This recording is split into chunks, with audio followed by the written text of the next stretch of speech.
Energy never lies, homie. You can dress it up, hide it behind filters, quotes, or fancy words, but what you carry inside, what you've been through, what you've done, always speaks before you even open your mouth.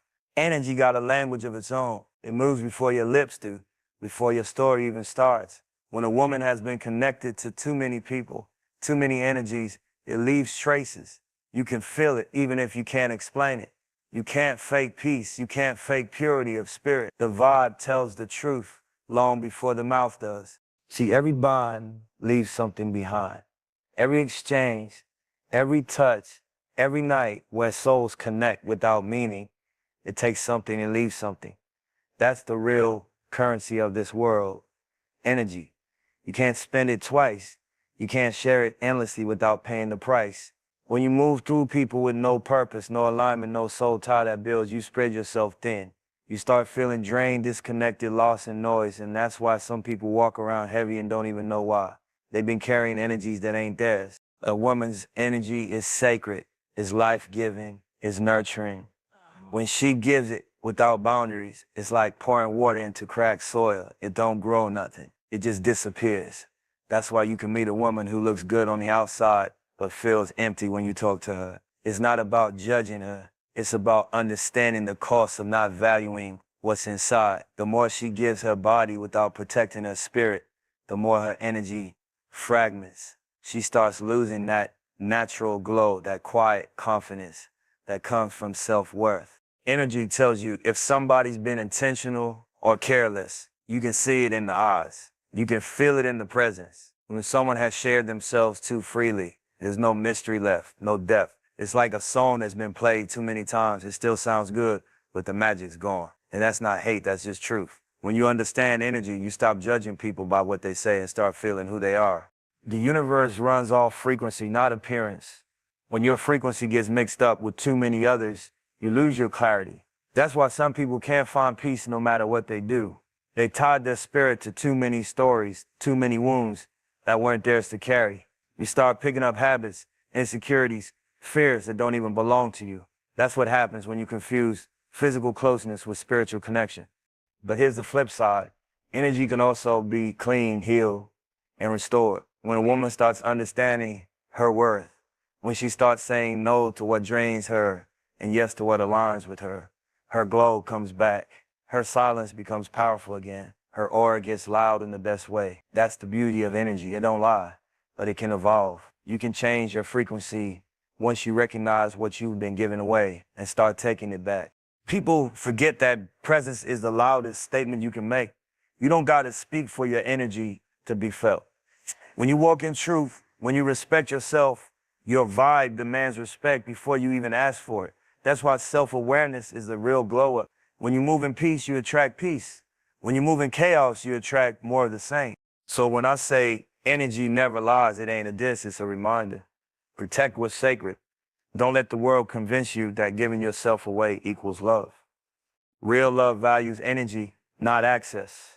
Real love builds it on drain. And if you've been through things, don't run from that truth. Heal from it. Take time to understand what pieces of you got left behind in the wrong places and go get them back. At the end of the day, you can fool the eyes, but not the soul. You can fake smiles, but not peace. Energy will always speak for you louder than your words ever could. So guard your frequency like it's gold, because it is. The people who deserve you will feel it, and the ones who don't will fade out naturally. Keep your energy clean, keep your spirit aligned, and let your truth shine without apology. Femininity is power, but somewhere along the line, that truth got twisted. See, real femininity ain't about how loud you are, how much attention you pull, or how cold you can act toward men. It's a quiet strength, a calm confidence that don't need validation to feel valuable. But when a woman gives herself away too freely, when she moves through life thinking her worth comes from how many people desire her, she starts losing that essence bit by bit. It's not something you see right away. It happens slow, like a light dimming over time. The loss of femininity don't mean she stops being beautiful. It means she starts forgetting what makes her beauty sacred.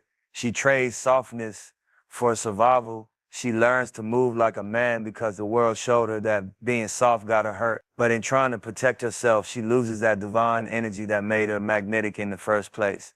Femininity ain't weakness, it's peace, it's grace, it's the ability to influence without force. But when you've been broken, lied to, and played, it's easy to start thinking peace is a trap. A woman that's been through too much, that's given her heart and body to too many who didn't deserve it, starts building walls where her warmth used to be. She stops trusting her intuition. She starts moving like everything's a game. And that's when the loss of femininity really shows. It's in the way she talks, in the way she moves, in the way her eyes stop shining the same. You can feel when a woman has lost touch with that soft part of herself. She becomes defensive, loud, always needing to prove something. That's not power, that's pain in disguise. The real tragedy is that the world celebrates that version of her. They call it independent, bossed up, unbothered. But deep down, this emptiness masks that strength. She's tired of being hurt, but she's also tired of pretending she don't care. That's the quiet battle no one talks about. When a woman loses her femininity, she loses her balance. Her spirit gets heavy because she's trying to carry the role of both the nurturer and the protector. And that's not how energy is meant to flow. See, real femininity isn't about submission to a man. It's about submission to peace. It's about knowing your value so deeply that you don't have to chase what's meant to come to you. It's about being rooted in grace, not ego. But when a woman's been through cycles of pain, disrespect, and temporary love, she starts associating softness with weakness. She stops creating, stops feeling, stops dreaming the same way. The glow that used to come from within now gets replaced by makeup, filters, and attention that don't feed her soul. The loss of femininity is really the loss of trust in herself and love. In love, it's when she stops believing she can be safe in her own softness. That's why healing is so important. Because healing brings back the softness, the sensitivity, the intuition. You can't fake that energy. When a woman reconnects with herself, when she forgives herself for the things she accepted, her whole aura changes. She starts moving slower, speaking softer, thinking clearer. Her presence starts commanding respect without her having to demand it. But to get there, she has to be real with herself. She has to admit that trying to be one of the guys or too strong to feel was never peace, it was protection. There's a difference. Strength without softness becomes hardness, and hardness kills connection. It keeps love away. When a woman learns that her softness is her power, everything shifts. She don't need to argue, she don't need to chase. She just is, and that's enough. So when you see a woman that's lost her femininity, don't judge her. Understand that somewhere along the road, life taught her she had to become cold to survive. What she really needs is not another man to use her energy, but a space to heal her energy. She needs to remember that the same softness that got her hurt is also the softness that can make her unstoppable. Femininity is divine. It's the rhythm of life itself. When a woman honors that energy again, when she protects it, values it, and walks in it, the whole world feels it. Her peace becomes louder than her pain. Her energy becomes untouchable. That's when she's truly powerful. Not when she acts hard, but when she returns to a natural state of grace. Because at the end of the day, real power ain't loud. Real power moves in silence. And that's the kind of power only a healed woman can hold. Emotional detachment hits different when you've been through too much. It's not that you don't care anymore. It's that caring started to feel like a risk you couldn't afford. You gave pieces of yourself away so many times, and now you hold back without even realizing it. You used to love with an open heart, but every time you did, someone took that love and treated it like it was replaceable. After a while, that pain turns into numbness. You start protecting yourself by not feeling too deep, not getting too close, not believing too fast. You start calling it peace, but really it's just distance dressed up as control. See, emotional detachment don't just come from heartbreak, it comes from disappointment. From constantly showing up for people who never showed up back, from being loyal in a world that treats loyalty like a weakness. The kind of pain hardens you in ways you don't notice. You stop arguing, you stop explaining, you stop hoping people understand your heart. You just let go. And that's dangerous because that's when you stop being yourself. You stop trusting your emotions when they used to be your superpower. For a woman, that detachment shows up in silence, in the way she don't chase no more, in the way she looks at someone trying to get close, and her eyes say, I've seen this before. She don't get excited easily because excitement always came with a price. Every I love you turned into a lesson. Every promise turned into an excuse. So now she stays guarded, smiles but don't feel it, laughs but don't believe it. It's not that she's cold, it's that she's tired. Emotional detachment looks like peace from the outside, but on the inside is loneliness wearing a strong face. You start thinking you're in control because nothing affects you anymore, but really you just stop allowing yourself to experience life fully. You confuse numbness with strength, but strength ain't about not feeling. It's about feeling and still standing. The real power is being able to love again after being broken, not shutting your heart down completely. But detachment creeps in quietly. It starts small. You stop replying fast. You stop opening up. You start saying it is what it is to things that used to move you. And after a while, that becomes your reality. You become so used to not needing anyone that you forget what it feels like to be truly connected. You start building a life around self-preservation instead of purpose. That's not freedom. That's survival. The world tells you not to care. Social media glorifies, don't catch feelings, move on fast, protect your energy. But the truth is, emotional detachment ain't healing. It's a symptom of unhealed pain. It's what happens when love turns into a lesson too many times. And the more you detach, the more you lose the ability to bond. You stop believing in real connection. You stop letting people see your truth. You become what hurt you, cold, distant, unreachable. But even then, deep down, your soul still craves something real. You still want to be seen, felt understood. You still want someone to look past your defenses and see the person behind the mask. The problem is, when you detach for too long, you start rejecting the very thing you've been praying for. You push away the good because it feels unfamiliar. You think peace is danger because chaos became your normal. That's what emotional detachment does. It rewires your spirit. To come back from that, you got to face yourself. You got to sit with the pain you've been avoiding, feel it, process it, release it.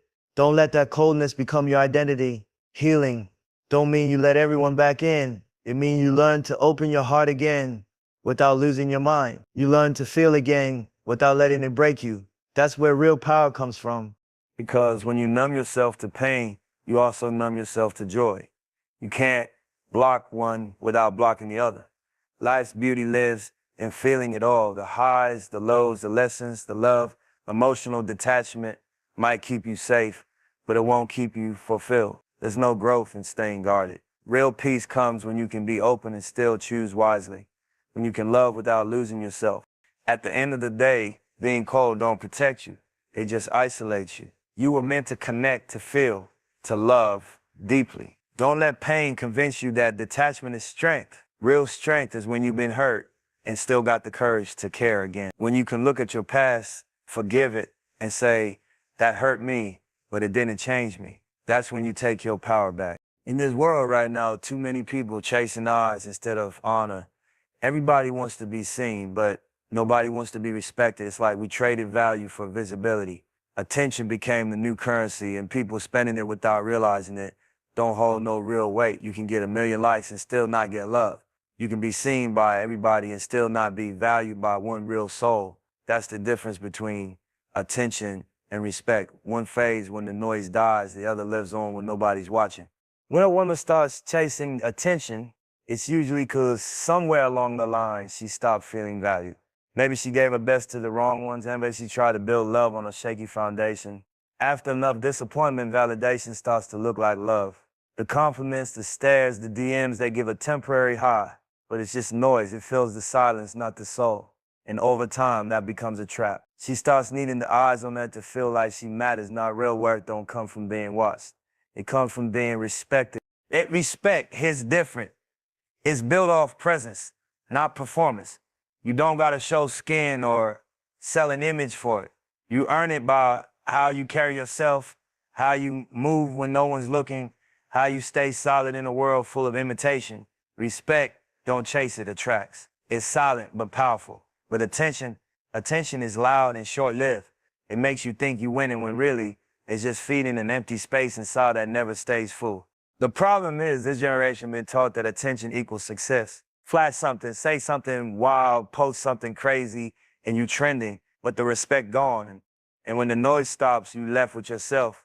You can't scroll away from that silence. That's when the truth hits. You've been performing for people who don't even care about your peace. They just watching, waiting for the next moment to judge, to forget, to move on. A woman that values attention more than respect starts losing her natural power, because real feminine power don't need a crowd. It commands presence without effort. It's in the way she carries herself, in the energy she brings into a room. When she moves for attention, she gives her power away. She becomes what people expect instead of who she really is. And the sad part, the same people she's trying to impress will never truly respect her. They'll use the image but never value the soul.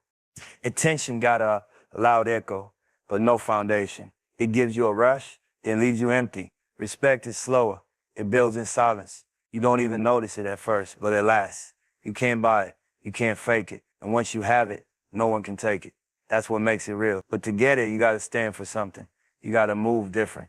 You got to choose peace over noise, truth over trends, value over vanity. There's a moment when every person has to decide, do I want to be watched or do I want to be remembered? Because being watched just means you exist in someone's timeline. Being remembered means you impacted somebody's life. And that's what respect does. It leaves a mark that don't fade. See, people who chase attention always end up exhausted. It's a cycle that never stops. You keep trying to outdo your last move, show more, say more, do more, just to keep the eyes on you. But peace don't live in performance. It lives in purpose. When you start living for respect, you don't need to prove nothing. Your energy speaks before your words do. You walk different, talk different, move different. You stop needing validation because you know your value.